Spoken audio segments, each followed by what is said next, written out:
So it's a Wednesday night, and I am just coming up from putting the kids to bed. I sit down in front of my laptop, open it up, and look at my email. 250 unread messages. And you just feel like the doom weight coming on your shoulders. It's just so stressful to see all of those things there that you have to attack. Someone needs an answer here. Someone needs an answer there. Even if it's just junk, to delete it. So the stress on my shoulders at 9 o'clock at night, even if I just shut my computer and went to bed that night, there was no way I was sleeping. So this idea of the fact, well, my inbox can just exist as it is, really has this subconscious weight. And I think that the nights that I can't get my inbox clean, or at least to a point where I don't have to scroll, I really stress out, and I actually don't sleep as well. So the days where I can get to inbox zero, I feel like I can leave work in this more calm and centered place. And that's what we're going to talk about today.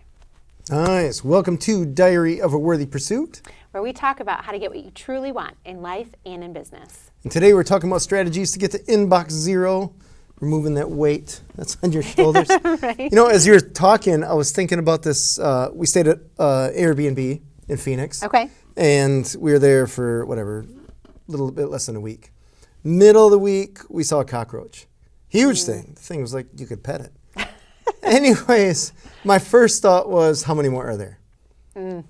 Because I'm like, this guy's not alone, right? There's got to be. So no way. I didn't sleep well that night because even though we got rid of that one guy, all I could feel is like there's got to be millions of these cockroaches around us. They're watching you. Yeah, so it's kind of funny because I imagine like that's in your full inbox or whatever you count for full, right? It's infinite. Hundreds of emails that you haven't taken care of that are just waiting there. Right. You can't see them because you're not in front of your computer right now, but they're just looming. Well, and I think there's this idea of wherever it's built into us, we're people pleasers. And so when someone sends us a message, it's this idea, well, they're waiting on me. I have to get back to them. They need an answer from me. So there's almost this like social pressure of I need to get back to them. I need to do, have integrity and get back. When it's really, all of us have a lot of grace when it comes to email. Like if I email you about something that's not that important, if I hear back from you this week, I'm, excited. That's great. And if it's more important than that, then maybe I shouldn't be emailing you. I should be calling you. Right. You don't email an ambulance, right? Right. Exactly. Yeah, I feel like we also like closure. And it's just like a tennis match, right? When you send the ball over, you want it to be returned back.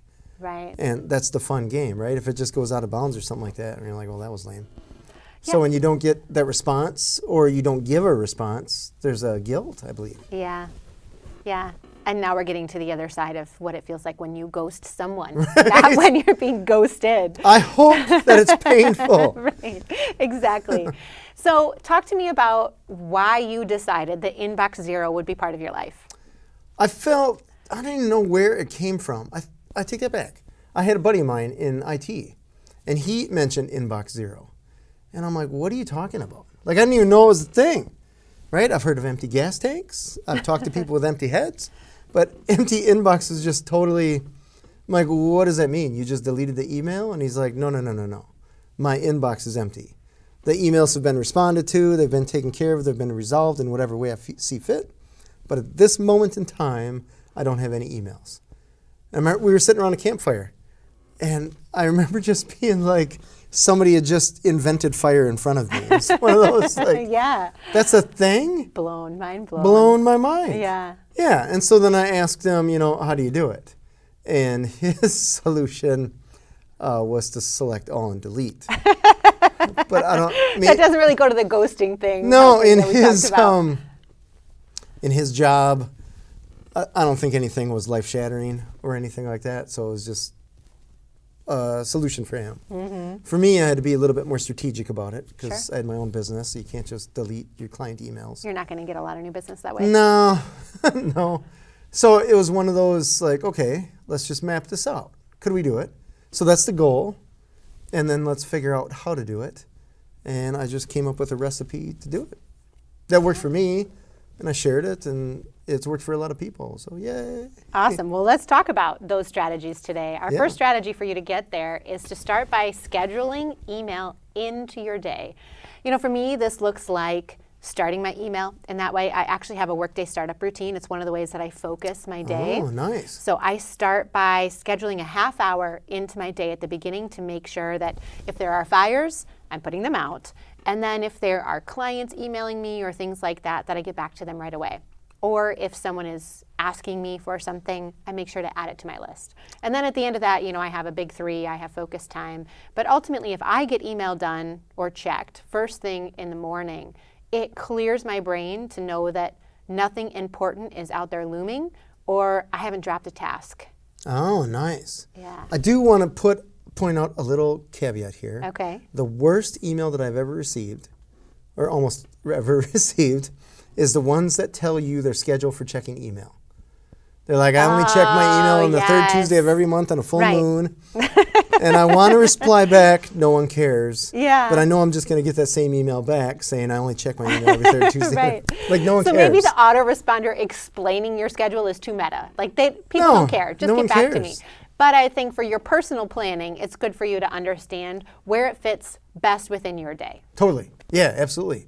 It's interesting because some industries, we were talking about this earlier, some businesses will do better or can check it early in the morning, check it at afternoon, night, whatever, maybe once in the middle, whatever works for you. Right. But there's others, like with mine, I discovered that I have to check it more frequently than I'd like, which means that I have to change either some of the people that are emailing me, I have to let them know that if it's something that is urgent or has to happen before the end of the day, maybe a text would be better. Right. Or something of that nature where it's try to limit the prison that I've created for myself with email. But it didn't dawn on me until this week in Arizona where I'm like, I've trained people to do this, not intentionally, but it's happened. Right. And so now I got to train them differently. And people, employees, clients, all that jazz. Yeah, well, that's one we don't talk about here, but one I think that is extremely important is that idea of when is an email acceptable? When is a meeting necessary? When will a text or a phone call do? Or can you wait until our one-on-one check-in later this week? Like, what really deserves an email or what can just like go on a list of things you need to talk to me about until the next time we see each other? Because otherwise we're just adding to each other's stuff, and that's not helpful. No. And we talked about, or we're going to talk about procrastination. Yes. And I have found that me digging in my email inbox is a cruel way for me to say that I'm accomplishing something by not doing what I should actually be doing. True, because it's so easy to check a box, get something done. I got rid of some emails, so I was working. Uh-huh. I did some stuff. Right. Right? Well, and that's why I think it's important to schedule this into your day, but then to have an end point, because you have to move on to higher leverage work. And not that email isn't important, it absolutely is to get back to your customers or answer your employees' questions, but you need to be able to move on.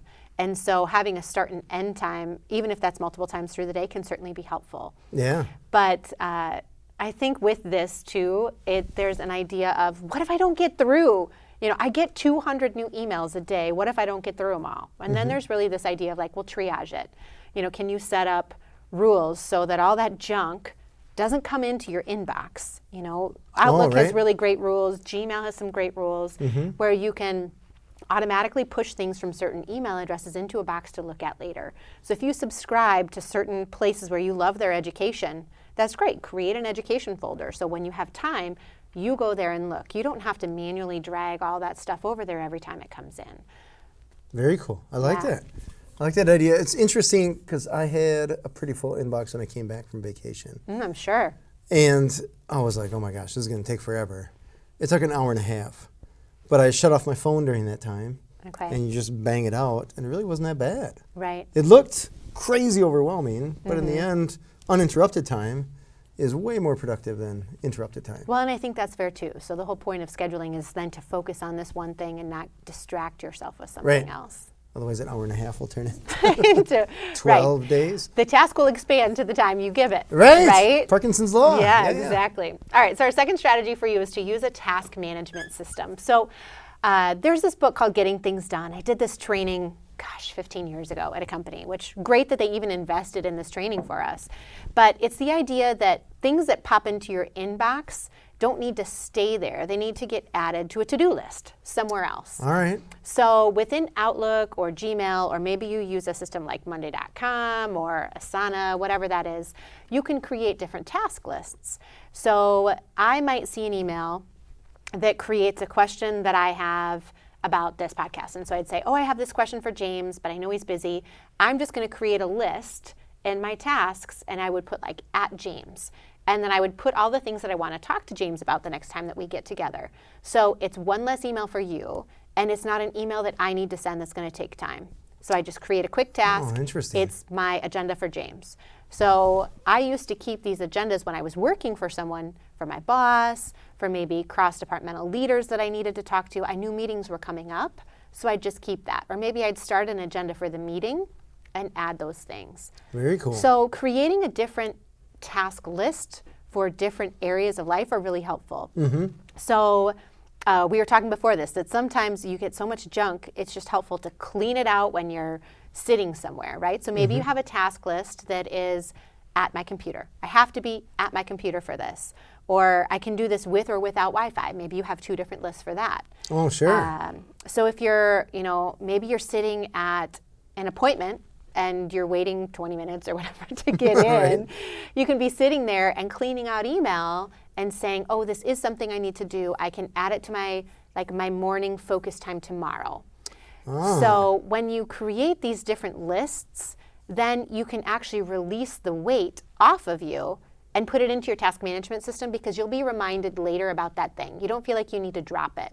So you're kind of kicking the can down the road, but you're with kicking intention. it down the road, but capturing it, Sure. right? So many of us, I think, use our inbox as a to-do list. Right. And then our to-do list becomes so overwhelming, because when I go to my inbox and see 100 things there, how do I know which one to do? There's only 40,000 things you have to do, right? Yeah, that's not all. overwhelming. You're right.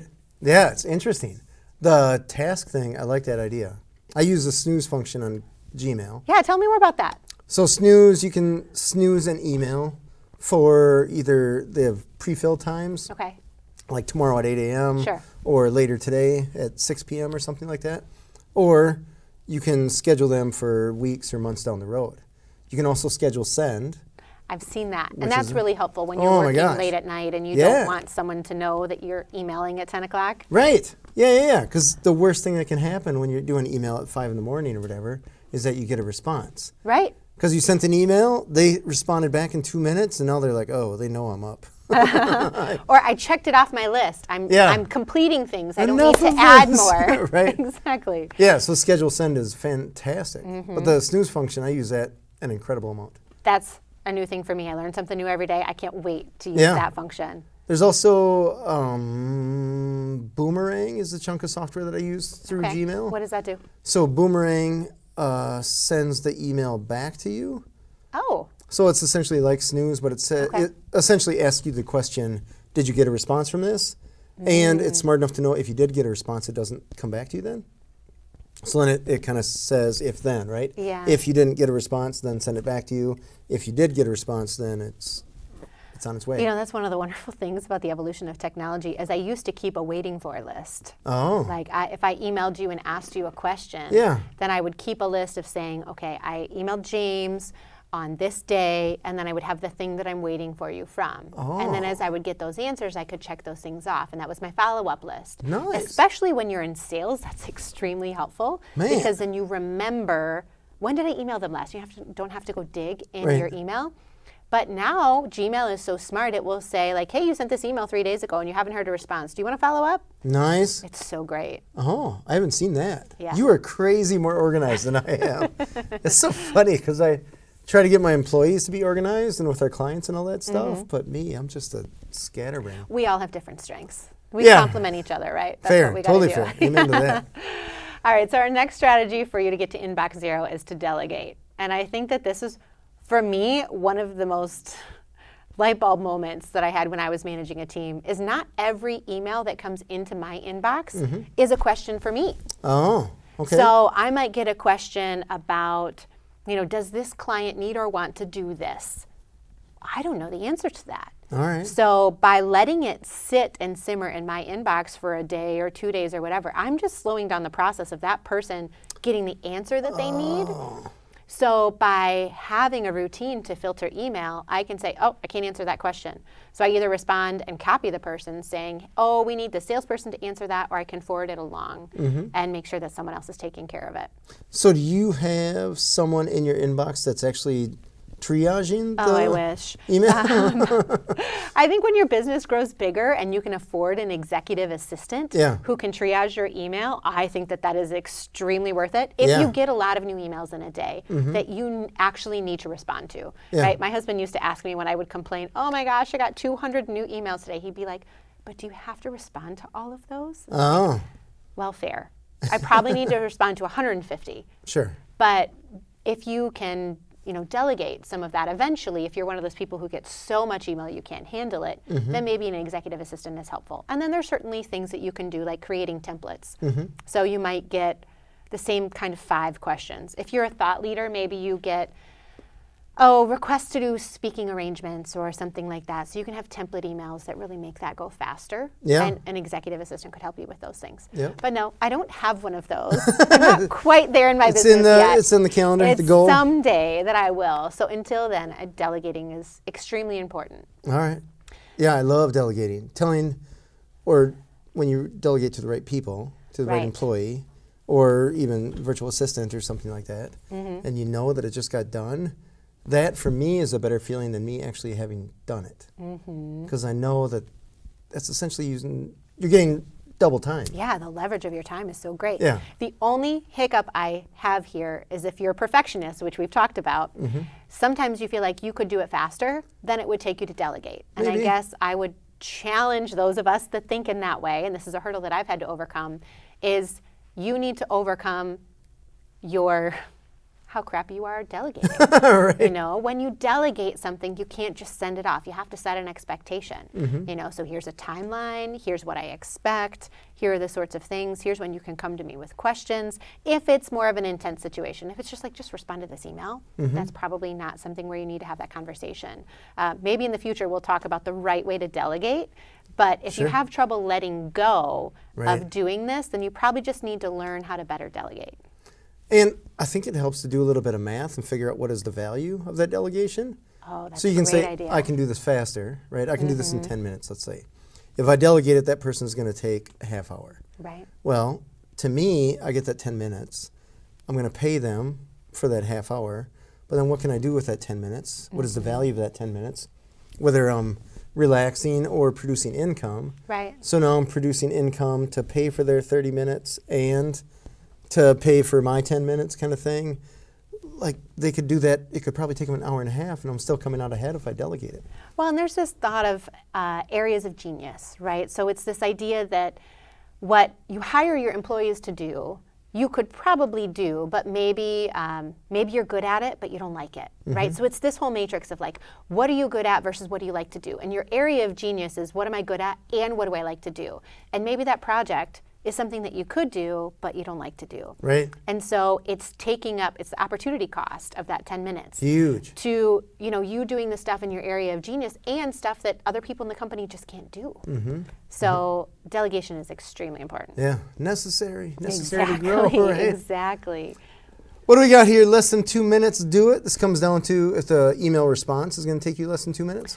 Yeah, so it's just this idea that so many times we build this like stress bubble around something that's on our to-do list, right? I was just talking to a client the other day who was talking about organizing her home and how her son's room, who's now 2, she has to clear out all the old clothes that don't fit. She's got to put away all this stuff. She's got to get rid of the crib, get in a big kid bed in there, all these things. And I'm trying to help her come up with strategies. But sometimes we make things a boulder. And really, it's just a pebble. It doesn't need to be that hard. So we build it up, and then we get stressed out about it. When really, it's like, if we just sat down and did it, it would take 2 minutes. Totally. And that stress would be gone. It would be off of our plate. So it's the 2-minute rule. If you can do it in 2 minutes or less, do it, get it done, and move on with your life. Just do it. Action defeats fear every time, right? Oh, I love that. Interesting. One of the things that I like to do, like when cleaning up the kitchen, is I say this goes here, that goes there, and I'll keep repeating myself as I'm doing it. And I remember my kid just watching me like, what in the world? Because first you look at a dirty kitchen after dinner or something like that. There's dishes, the table's still full of stuff and all that jazz. And I think that looks like a tornado came through here. But if I keep doing that, this goes here, that goes there, this goes here, that goes there, it's kind of fun. And in less than 10 minutes, you're done. Well, and it breaks down what seems like this huge task into these itty-bitty little bite-sized pieces. Tiny chunks. And then it feels easier to do. So one of the things, though, that I like about that analogy is what is the weight or the stress that you're putting on yourself, even if it's subconsciously. If I just took 10 minutes and did this now, I'd feel so much better when I walked into the kitchen in the morning versus, if I walk in the kitchen and it looks like a tornado went through, that's a terrible way to start my day. Oh, my gosh. So 10 minutes now or the stress of the morning tomorrow. My wife and I have very different thought processes on organization. She sees a flat surface and thinks things go there. It's the biggest shelf in the house. Oh, my God. That's what I used to tell my mom that the floor was in my bedroom. I joke with my kid. I'm like, we got to put some shelving on the kitchen table so that we can fit all this stuff. So anyways, I decided for a week I'm not going to clean the kitchen table. Okay. Right? Like clean dishes and stuff like that. But all the backpacks, books, mail, paper, just junk that ends up on there, I'm not going to clean that up. Okay. I didn't make it 3 days. I would wake up in the morning, I'd come down to this mountain because it didn't stop. Yeah. The stuff just kept stacking. I'm like, okay, the two options are I either clean it up or I burn it. So I don't want to lose my house quite yet. So let's just clean it up.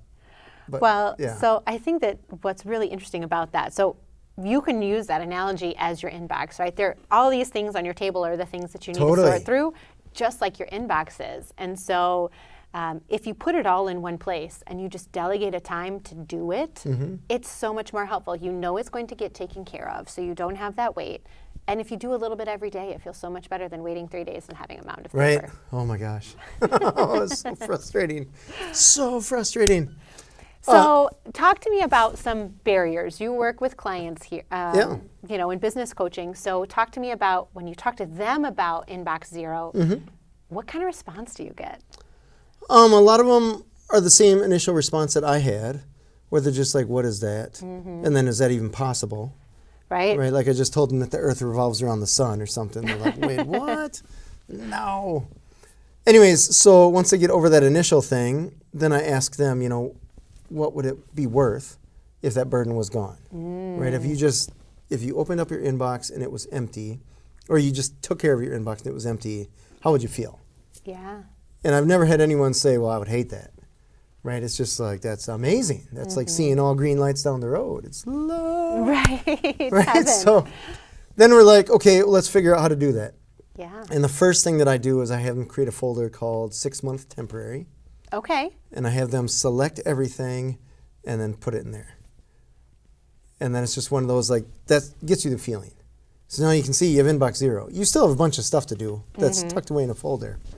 But then I said, well, let's just say that you went in the hospital, right? You had a stroke, heart attack, busted your leg, whatever. You're in the hospital, and you're in the hospital for the next 2 weeks. You can't touch any of those emails. What's going to happen? Is your business going to go under? You're going to lose some clients? And for the most part, no. I think we put way more weight on email than it actually is. Sure, there's some important ones, right? Absolutely. But the great majority of them are probably not that valuable. Right. They're kind of junk. So then we go back in that. Let's go back in that 6-month temporary folder, and let's sort out all the junk and let's just delete it. The little articles that your buddy sent you, you're never going to read those. Get rid of those. Right. Right? There's some of these newsletters that some you know that you're going to read because they're interesting and all that jazz. They're short, sweet, quick. Great. Read those, delete them. Or sock them away, keep them in the 6-month temporary folder. Yeah. Whatever it is, you're just going email by email as quickly as you can. We're talking 5 seconds per email. Yeah. 5 seconds to decide, keep it or trash it. Keep it or trash it. And then from that point on, anytime an email lands in your inbox, I have a 6-month temporary folder, I have a delete, and then I also have a business folder for stuff that I have to keep, like important paperwork and stuff like that. But outside of that, it's very rare that I use any other folders. I take that back. I do have one for flights. So if you're ever going on vacation or something like that, so flight, hotel, all that jazz, I put that in this flights folder. Because the worst thing is when you're in line to get on the plane and someone can't find their boarding pass. Oh, I know. They just waited in line for 10 minutes and they're like, oh, do I need this? Right, exactly. Right? So you have it right there, easy to find. And then when you're done, you delete them all. Because you don't need your boarding pass for where you were 2 months ago, right? Unless you want to go down memory lane. Maybe, I Probably suppose. not about the flight, though. No. I think people think, like, hey, I'm going to check that out someday. I'll look at that article someday. Like, you won't. You won't. You'll mean to, but intention is worthless. Well, so I organize my email a little bit differently in that I have like an education folder. All right. So and I have filters set up so that the places where I subscribe for education that I actually like the education I get go right into that folder. And then if I have, 5-10 minutes and I want to read things or I'm stuck waiting somewhere, I'll go into that folder and read some of that stuff and then delete it. All right. So you will actually go in that folder? I do. Okay. I wouldn't say it's very often. All right. But it's things like I registered for this webinar that I never had the intention of attending, but I wanted to see the recording, but I'm never going to sit down and watch an hour recording of a webinar. So that kind of stuff ends up in there. All right. But then I find myself, so like receipts or things like that. I keep like a finances folder where I keep all of my receipts. I have different folders by client. Oh, wow. I used to, when I managed a lot of vendors, have a vendor folder, and then I would put, a different folder for each vendor so I could respond to things, but then I could just tag it with that vendor, and then it would eventually get pushed away. Gmail has this thing at the top where you can have multiple tags. So you can even set up a filter to add a tag to an email that comes from a certain extension, so at blah, blah, blah.com. Sure. And then that tag automatically gets added, so I see it come in, but then I can just take it out of my inbox and it just goes where it needs to go. Gotcha. And the reason I've done that instead of deleting some of that is because there's times where I go back and try to find a conversation to verify something and it like falls into the abyss. Sure. So I will file some of that stuff or I'll archive it, which is also really nice in Gmail. I don't know if Outlook has that functionality anymore. I think so. But I don't know for sure. Yeah, but it's nice for searching. So I guess I delete the junk that I know I'm never going to need or things that come in. But otherwise, I try to file some of that stuff just for reference.